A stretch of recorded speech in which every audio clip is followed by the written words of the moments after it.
First thing about the roundhouse kick, let's talk shin placement. You want to be somewhere between like right below your knee and about halfway down your shin. The foot, there's too much tissue on the foot, there's too much give with the foot. For self-defense, you want to do the most damage, all right? So the most damage is going to come from right here. I need to be able to pivot on my front foot to get my back foot to my target as fast as possible. So you're pivoting, you're just pivoting, you're pivoting on your front foot. The less friction you have with the ground, the better. So when your foot is like flat, okay, you got all that friction with the ground to slow down your kick. So you got to make sure that you pull your toes up and get your heel up off the floor, and you're truly just on the ball of that foot. So you got to make sure you're incorporating that part of your training with the torque, you know, with the pivot of your hips. I don't want to go upward, okay? I don't want to kick like this because I'm kicking against gravity. I want gravity on my side. So make an arc with your kick. Pivot, draw your arc, place your shin. Think of your leg like a bat, like you're swinging this bat into that target, meaning you don't want to pull back. This whole like kick your target and kick it with your foot and flip it back. You're not doing near as much damage as if you're driving your shin. And again, self-defense. I want speed and force and something real freaking hard. So bash that in there. Don't pull it back. Don't lean back as you kick. Don't do that. Okay? You want your head to go in a similar arc to your foot. Okay? That arc of your head and your foot gets you off the center line.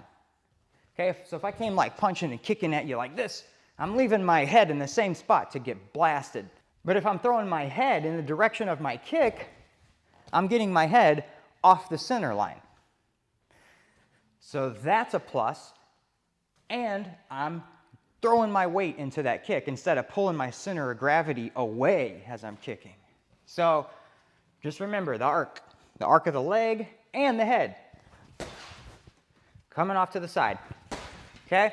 So besides your head coming off the center line, following the direction of your kick, you also want your arms to do something. Typically, your same side arm as your kicking leg is usually like cutting through the air, kind of this downward or diagonal motion. You can hold it a little bit tighter. I tend to generally kind of do both.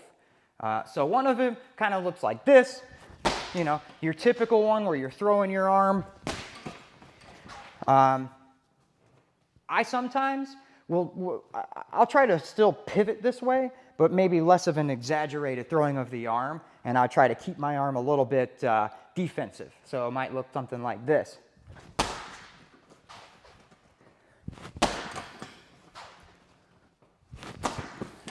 I feel like I still get pretty darn good power that way, and I'm definitely still defensive. But if I'm really trying to let loose with the hips, especially, throwing that arm helps.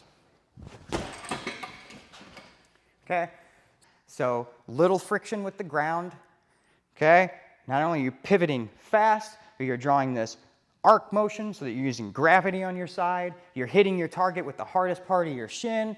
You're using your upper body to help propel, and you're throwing your head and all of your weight and power into that target. Your head is also coming off the center line, which is a good defensive move.